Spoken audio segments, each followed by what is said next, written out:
Hello दोस्तों, कैसे हो आप सब। Welcome to my YouTube channel.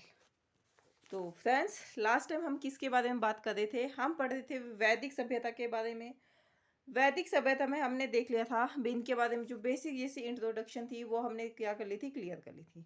इसमें हमने कुछ कुछ चीज़ें देखी थी कि क्या है भाई, क्या हुआ था, ये किसके बाद एग्जिस्टेंस में आई थी। तो सबसे पहले इंडस वैली सिविलाइजेशन के बाद क्या आई थी हमारे पास, वैदिक सभ्यता क्या दिखती है हमें हमें अपने प्राचीन भारत के इतिहास में दिखाई पड़ती है। ठीक है। और इस सभ्यता को वैदिक सभ्यता इसलिए बोला गया है क्योंकि इस टाइम पीरियड में क्या हुआ है भाई, इस टाइम पीरियड में किया गया था किसका निर्माण, वेदों का निर्माण किया गया था। और वेद का मतलब क्या होता है, ज्ञान होता है। और इस सभ्यता को मानने वाले लोग क्या कहते थे खुद को, या क्या बताया जाता है उन्हें, आर्य बोला जाता है। जिसका मतलब क्या होता है भी, वो श्रेष्ठ होते थे, उत्तम होते थे, या अभिजीत होते थे। अभिजीत का मतलब या अभिजात होते थे, या जो कुलीन वर्ग के लोग है उसे क्या बोला जाता था भाई, आर्य माना जाता था। ठीक है। और इन्होंने क्या किया था, मतलब क्या हुआ भाई, वैदिक सभ्यता को क्या किया गया है, दो पार्ट्स में डिवाइड किया गया है। एक जो वैदिक सभ्यता थी वो क्या बिल्कुल प्योर फॉर्म में है, मतलब बिल्कुल शुद्ध फॉर्म में है, उसमें कोई भी मिलावट नहीं की गई है। लेकिन जो उत्तर वैदिक पीरियड है, या उत्तर उत्तर वैदिक क्या है, पोस्ट वैदिक पीरियड है, उसमें क्या है, बहुत सारी चीजें हमें ऐसी दिखाई पड़ती है जो कि क्या है भी, जो एक्चुअल का जो हमारा वैदिक पीरियड था उसमें वैसी वो नहीं थी। ठीक है।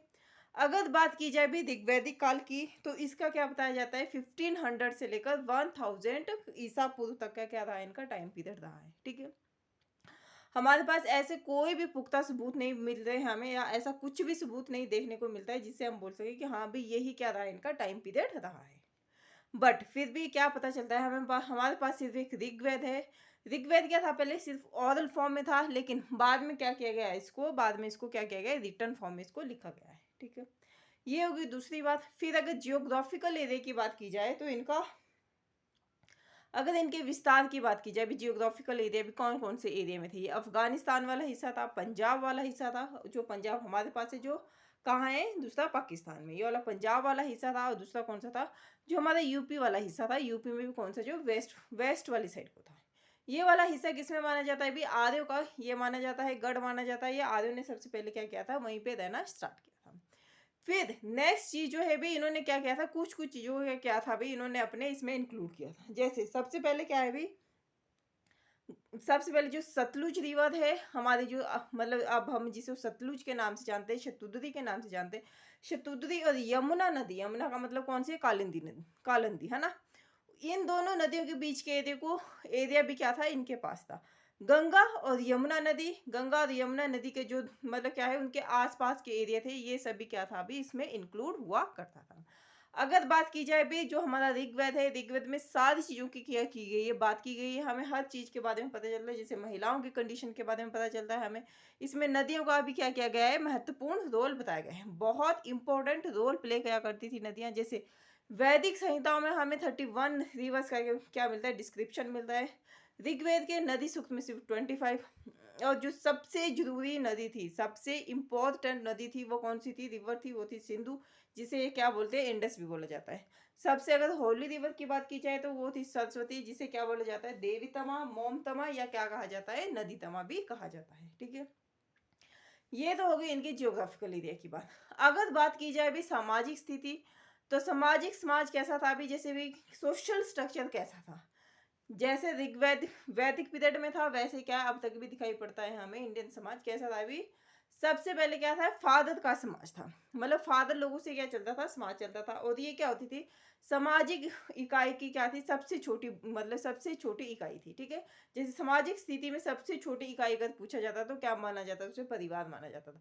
और इसका हेड को क्या बोला जाता था, जो इसका हेड होता था उसे कलूब बोला जाता था, या गृहपति भी बोला जाता था। और संयुक्त परिवार की भी क्या दिखाई पड़ती है हमें, व्यवस्था दिखाई पड़ती है। महिलाओं को बेशक की समाज कैसा था अभी, पितृ सत्तात्मक था, पितृ सत्ताओं पितरों की क्या थी भी सत्ता थी, या जेंट्स लोगों की क्या थी, सत्ता थी। लेकिन महिलाओं को क्या मिला हुआ था, बहुत ज्यादा रिस्पेक्ट मिली हुई थी। और महिला भी क्या थी, जो महिलाएं थी या स्त्रियां थी, वो भी क्या थी भाई, उपनयन संस्कार की क्या थी, वो अधिकारी थी। फिर इसमें क्या दिखाई पड़ता है हमें, मतलब जैसे आप अब हमने बाद के टाइम पीरियड में पढ़ा है कि सती प्रथा का क्या हो गया था, प्रचलन हो गया था, बाल विवाह का क्या हो गया था, प्रचलन हो गया था। दहेज का हमें प्रचलन दिखाई पड़ता है, दहेज तो हमें अब भी दिखाई पड़ता है ना। सती प्रथा तो अंग्रेजों ने बंद करवाई थी, बाल विवाह भी क्या हो गए थे, खत्म हो गए थे।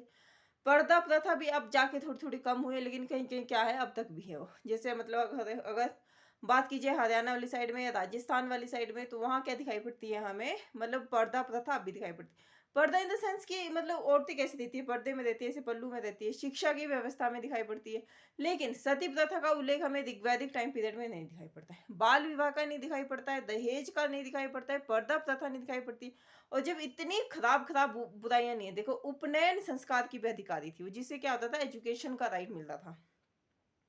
तो जब महिलाओं को एजुकेशन का अधिकार था, शिक्षा का अधिकार था, महिलाओं की स्थिति बहुत अच्छी थी। और औरतों को ये भी अधिकार था कि अगर उन्हें शादी नहीं करनी है, उन्हें कैसे रहना है भई, इन्हें बिना शादी के रहना, अविवाहित रहना, उसके लिए भी एक पर्टिकुलर टर्म आती थी, वो क्या है, अमाजू। उस टर्म को क्या बोला जाता है, अमाजू कहा जाता है। और स्त्रियाँ क्या ले सकती थी, अपने मतलब हस्बैंड के साथ क्या ले सकती थी, यज्ञ कार्यों में क्या कर सकती थी, पार्टिसिपेट भी कर सकती थी, ठीक है? यज्ञ कार्य में क्या कर सकती थी, पार्टिसिपेट भी कहा जाता है। और दहेज प्रथा का कहीं भी कोई उल्लेख नहीं है, लेकिन पेरेंट्स क्या होते थे, अगर उन्हें अपनी तरफ से कुछ छोटे मोटे गिफ्ट्स देने हैं, कुछ कुछ छोटी मोटी चीजें देनी है, तो उसे क्या बोला जाता था, वहतु कहा जाता है, ठीक है? आज हम क्या करेंगे, आज हम सोशल स्ट्रक्चर को ही क्या करेंगे, डिस्कशन करेंगे। और सोशल स्ट्रक्चर में हम क्या देखेंगे, और चीजें क्या देखेंगे, बहुत अच्छे से क्या करेंगे, उनको डिस्क्राइब करेंगे। और फिर क्या करेंगे, लेकिन आज की वीडियो को स्टार्ट करने से पहले आप क्या कर सकते हैं, चैनल को लाइक कर सकते हैं, शेयर कर सकते हैं, क्या कर सकते हैं, सब्सक्राइब भी कर सकते हैं। तो हम बात कर रहे थे भाई किसके बारे में, सोशल स्ट्रक्चर के बारे में क्या कर रहे थे हम लोग, बातचीत कर रहे थे, ठीक है? अगर बात की जाए किसके भी, जो आर्य लोग थे या जो कौन थे, वैदिक पीरियड वाले लोग थे, वो कैसे होते थे, वो भी वो फूड में क्या लेते थे, वो लोग शाकाहारी भी थे। और क्या मिलता है हमें, मांसाहारी लोगों का भी क्या मिलता है, हमें उल्लेख मिलता है। शाकाहारी के साथ साथ क्या थे भी, कुछ कुछ लोग क्या थे, मांसाहारी थे। और उस टाइम पे क्या माना जाता था, विवाह को एक सबसे शुद्ध या सबसे पवित्र क्या माना जाता था, एक संस्कार माना जाता था। जब हम क्या करेंगे, 16 संस्कारों की क्या करेंगे, बातचीत करेंगे, तो उसमें क्या है, विवाह भी क्या है, एक संस्कार है। जिसमें क्या होते थे, विवाह 2 टाइप से होते थे। पहला था अनुलोम विवाह, जिसमें कौन होता था अभी, जो उच्च वर्ण का, हमने वर्ण व्यवस्था देखी थी, तो उच्च वर्ण का क्या हो गया, पुरुष होगा, और निम्न वर्ण की क्या होती थी, स्त्री होती थी, ठीक है? प्रतिलोम विवाह कैसे होते थे, मतलब जो नीचे वर्ण का क्या होता था, पुरुष होता था, और उच्च वर्ण की क्या हो सकती थी, स्त्री होती थी।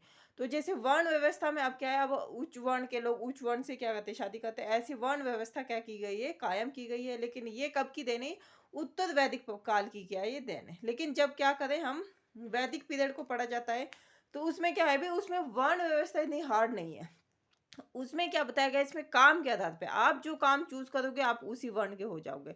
ऐसा नहीं है कि आप कुछ काम चूज करो और जन्म के आधार पर आपको ऐसा, जन्म के आधार पे क्या नहीं दिखाई पड़ती है, अभी वैदिक टाइम पीरियड में कोई भी व्यवस्था नहीं दिखाई पड़ती है। कर्म के आधार पर क्या दिखाई पड़ती है, वर्ण व्यवस्था में दिखाई पड़ती है, ठीक है? तो प्रतिलोम विवाह में क्या होता था, जो ये सिंबल्स लगाए हैं मैंने, तो जो ये नीचे वाला है, मतलब नीचे वर्ण का, और ऊपर जो ऊपर की साइड को एरो क्या है, इसका मतलब क्या है, जो स्त्री क्या होगी भाई, प्रतिलोम विवाह में उच्च वर्ण की होगी। ये क्या रखना है, आपको याद रखना है। और उस टाइम पे क्या मिलता है हमें, डिसीज का भी, मतलब बीमारियों का भी क्या मिलता है, उल्लेख मिलता है। ऋग्वेद में हर एक बारे में बातचीत की गई है। और यक्षमा क्या होता था, तपेदिक रोग होता था, और वो क्या है, आजकल भी क्या दिखाई पड़ता है हमें, कहीं कहीं उसके क्या दिखाई पड़ते हैं, सिम्टम्स दिखाई पड़ते हैं। या कभी कभी क्या कहती है गवर्नमेंट, मतलब ऐसे ऐसे रोगों के खिलाफ या ऐसे ऐसे डिजीज के खिलाफ क्या चलाती है, मतलब वो चलाती है, पूरा मूवमेंट चलाती है, मूव, या पूरा पूरा क्या चलाती है, अभियान चलाती है, जिसमें क्या होते हैं, लोगों की क्या होती है, जो समाज के लोग हैं, वो अलग अलग वर्ग के लोग क्या करते हैं, उसमें पार्टिसिपेट करते हैं, ताकि क्या हो सके, लोग ज़्यादा से ज़्यादा लोगों को क्या हो सके, इसके बारे में नॉलेज मिल सके, ठीक है?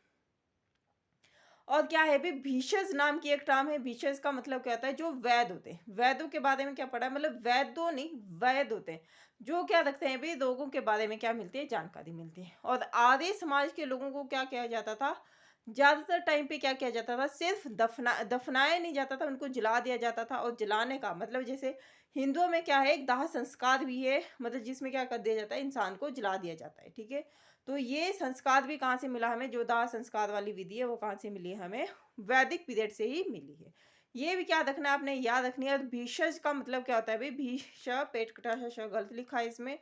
भीषज का मतलब क्या होता है भाई, जो वैद हो, जो लोगों के बारे में जानकारी रखे, और क्या दे, लोगों को तरह तरह की दवाइयाँ दे। तो ये ऐसा होगी आज की बात। और हमने क्या किया है, हमने पूरा को पूरा क्या कर लिया है, पीछे का रिवाइज कर लिया है। और आप क्या कर सकते हैं, चैनल को लाइक कर सकते हैं, शेयर कर सकते हैं, क्या कर सकते हैं, सब्सक्राइब कर सकते हैं। and press the bell icon. Thank you for watching.